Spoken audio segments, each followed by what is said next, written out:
Hello and good morning. I'm Karthik Ramakrishnan, co-founder and CEO of Armilla AI.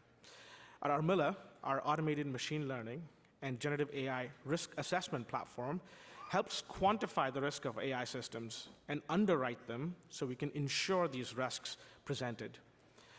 We're backed by global insurers, including Swiss Re, the Lloyd's Syndicates, Chaucer, and Greenlight Re. We empower enterprises to adopt AI confidently as we comprehensively detect, quantify, and protect against AI risks through a suite of AI assessment, warranty, and insurance products. Come talk to us at the Canada booth. We are a Canadian company, and we would love to share how we can protect your enterprises as we look to build strategic partnerships for AI risk management. It gives me great pleasure to introduce the next panel. A new era in banking, HSBC's next chapter in supporting the innovation community. Please welcome Sunita Patel, HSBC USA Commercial Banking, and Jacqueline Lesage, Managing Director at Munich Re Ventures.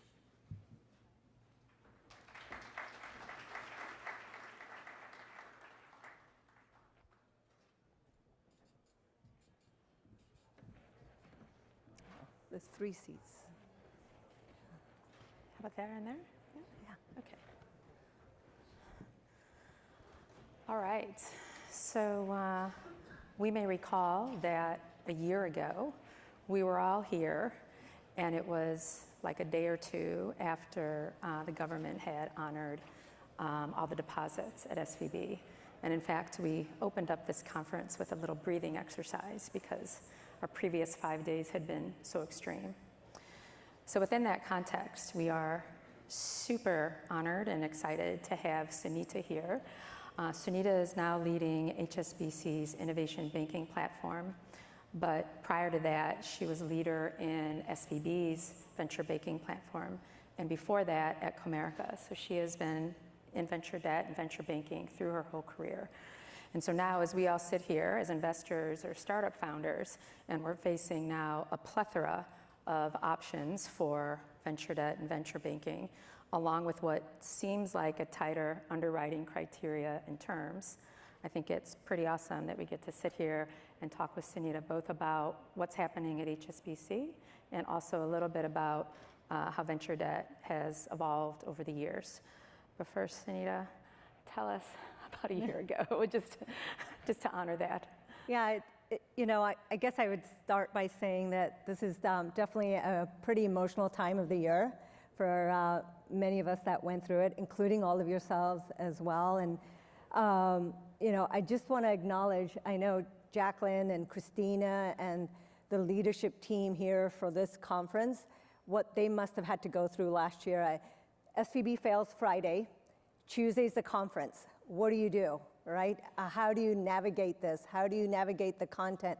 How do you navigate when people are thinking about their portfolio companies? Are they going to get payroll done, right? So all of these things are happening at the same time as they're trying to put together this conference. And so I just, and then to do it again this year, obviously, in a very different circumstances. So thank you, obviously, and that really showed the resilience of this community. And I have to really applaud you all for what you all did to continue to support your portfolio companies through that challenging time in our history. And I will also acknowledge that we all lost something very special in the market. What SVB stood for this community was something special, and I think that we as a community are all facing that. But as I always say, sometimes out of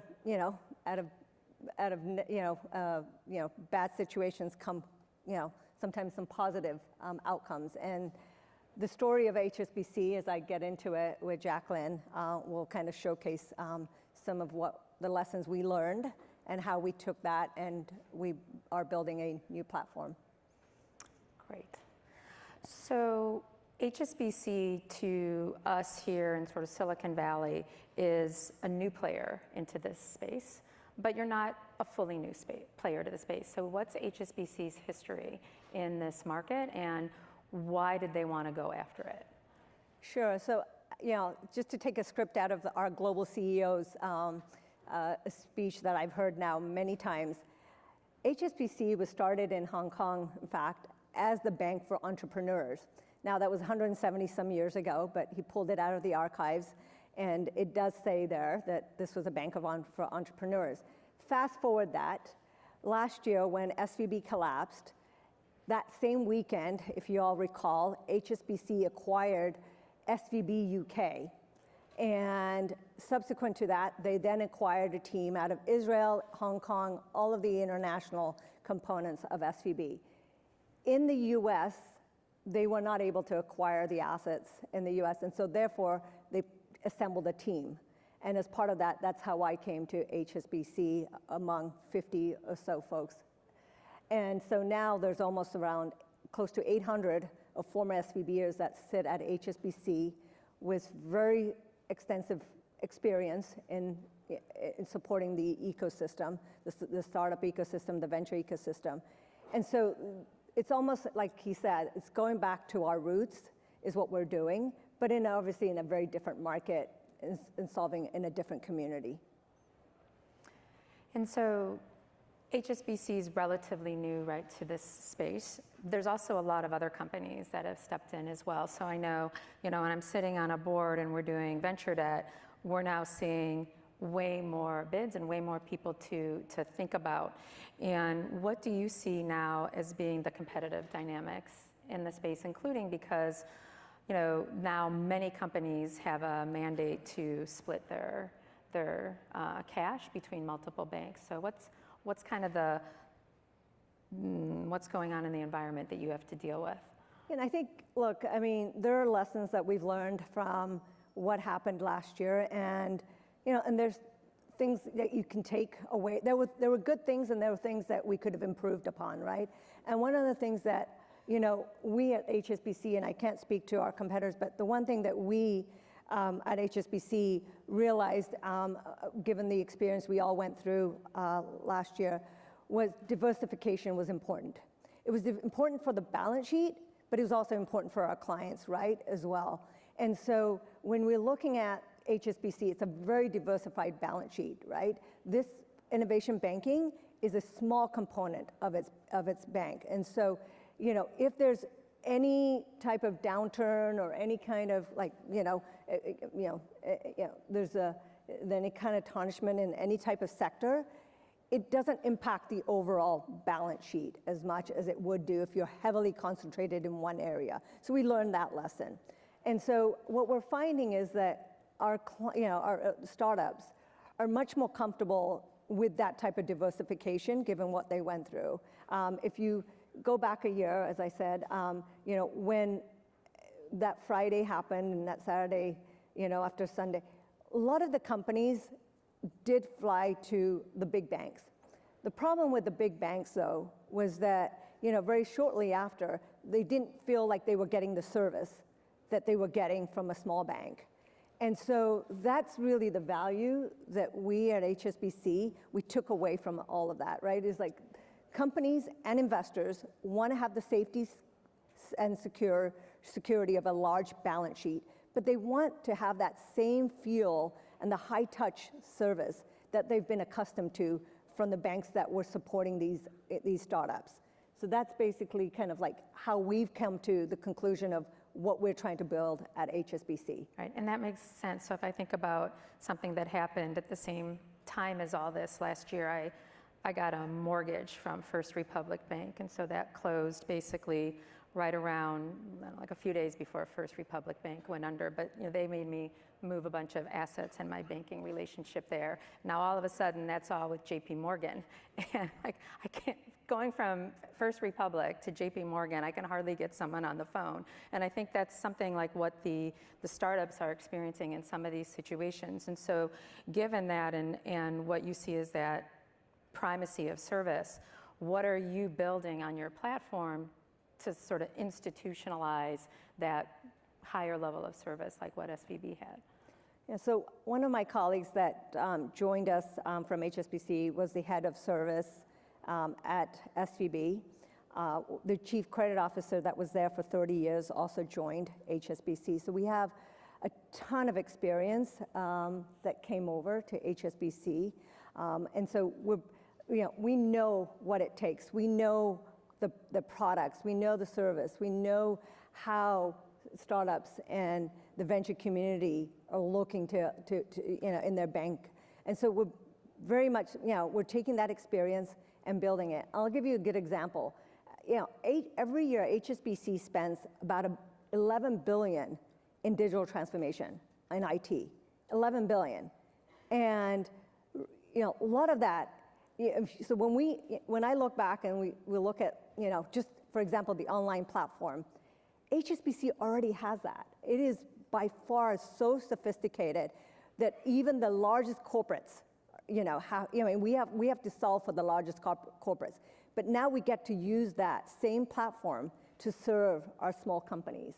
So there's a lot of benefits to having a large bank that's already got a lot of the processes and services that even the large corporates need, but to be able to leverage that for our small companies. So that's number one. Number two is that we also know that these startups don't have an army of finance people. They really need that high touch. I mean, sometimes it's even just the founder that's doing the finance, that's calling on, doing the sales, doing everything, right? Wearing multiple hats. So we need to make sure that our platform is simple and that the user interface is so conducive to these type of small companies. And so one of the things that we did was, for instance, when we think about even onboarding, we used to average, prior to the collapse, 5 days to onboard a client. We're right now at HSBC averaging anywhere from 2 to 5 days. Now, this didn't exist before we got to HSBC, but this is what we've built. And they've been supportive of you building things specifically for this business versus something that's going to spread across the whole company? Oh, definitely. So Jacqueline, this innovation, supporting the innovation ecosystem is one of the 4 pillars now of HSBC. This is a $3 trillion asset size bank. And so if you can imagine being one of the 4 pillars, this is where the investment is going. Cool, and now let's just translate that into sort of the organization. And so you've got folks on your team, there's people that are engaging specifically with the community. There's people who are sort of part of a platform. And so what does that team look like that's supporting this? And are you doing banking of funds and of GPs and sort of the whole picture? Yeah, so we started off by making sure that we set the products and the services on the platform for the portfolio companies of the venture community. So for the CVCs, the ventures firms. So the portfolio company came first. We then quickly, right on the heels of that, stood up banking the funds themselves as well. And so, and then we're putting together the packages around the private banking. So supporting the individuals now as well, whether it be on the lending side or on the banking side. So we're looking at the whole banking, the entire service of that particular client, whether it's from the personal side to the business side to supporting them on the investment side. And also for the companies as they expand globally, right? Correct. So global. HSBC is very much known as the global bank. It's one of the largest global banks in the world. It's one of the 8, what they call global, systemically important banks in the world. And so it is by far, we're in 62 countries, and so we can support these companies. What's interesting is that, companies, even when they're seed, all have aspirations to go international, and companies are going international much more earlier in their journey. And so to have a platform where you can do all of that on one platform and not have to work with multiple banks in different countries is a huge benefit for our ecosystem here.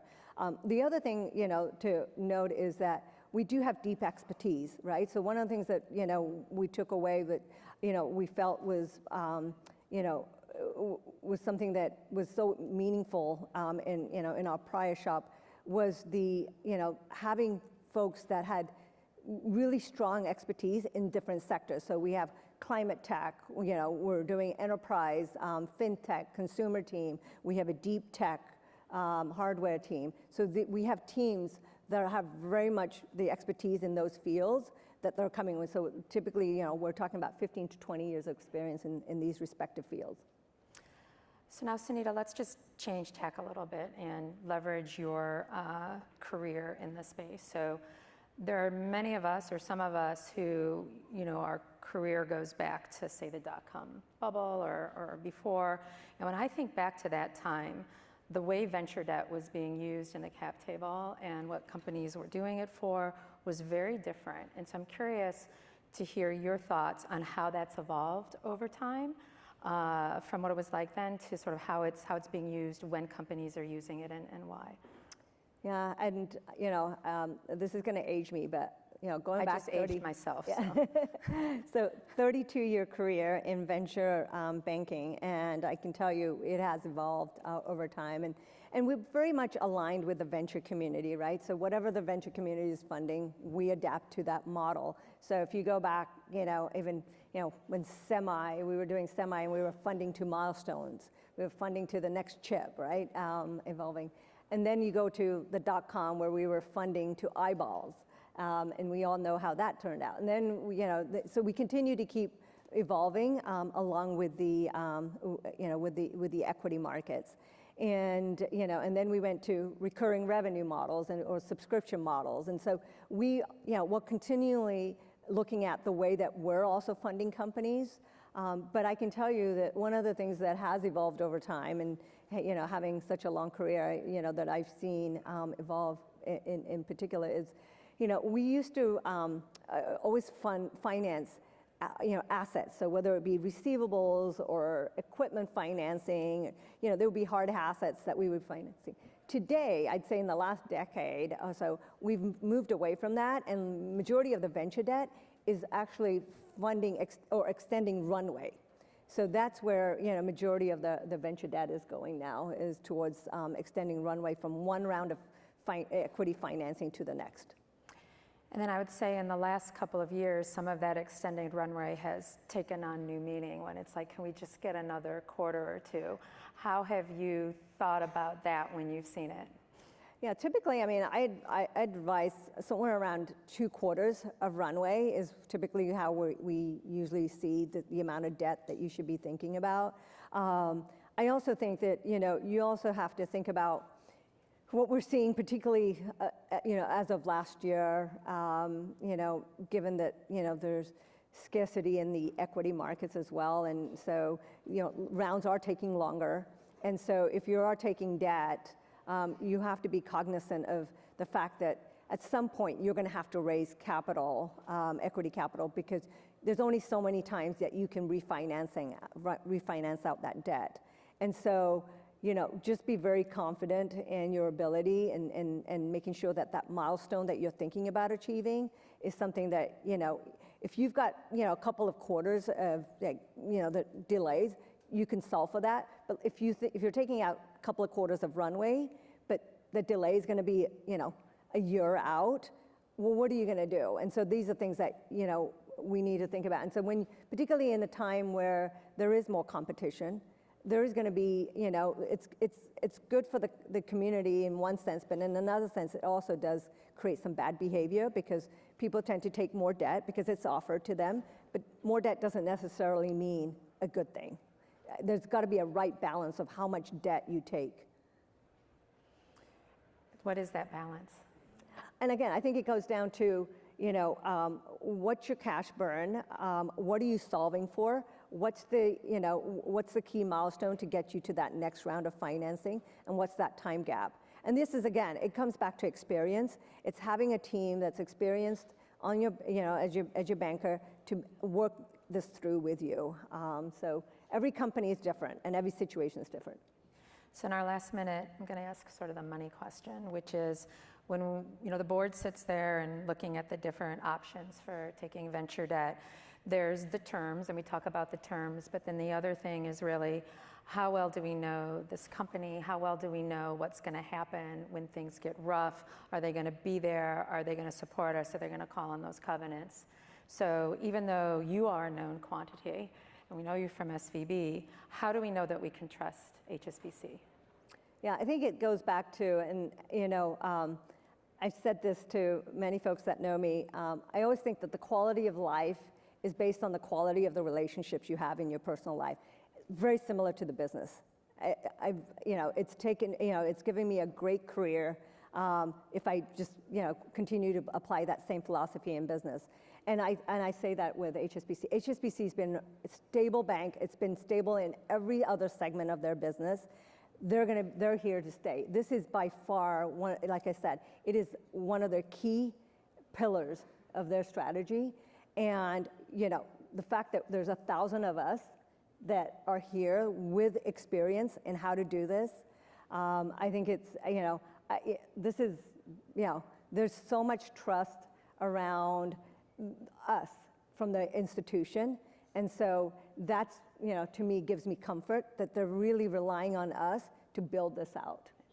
And they'll be supportive of you when a company gets into a challenging situation to try to work with the company and the board to kind of work it out, or I'm going to follow the terms of the debt? No, I mean, look, here's the thing. They bought every part of this segment.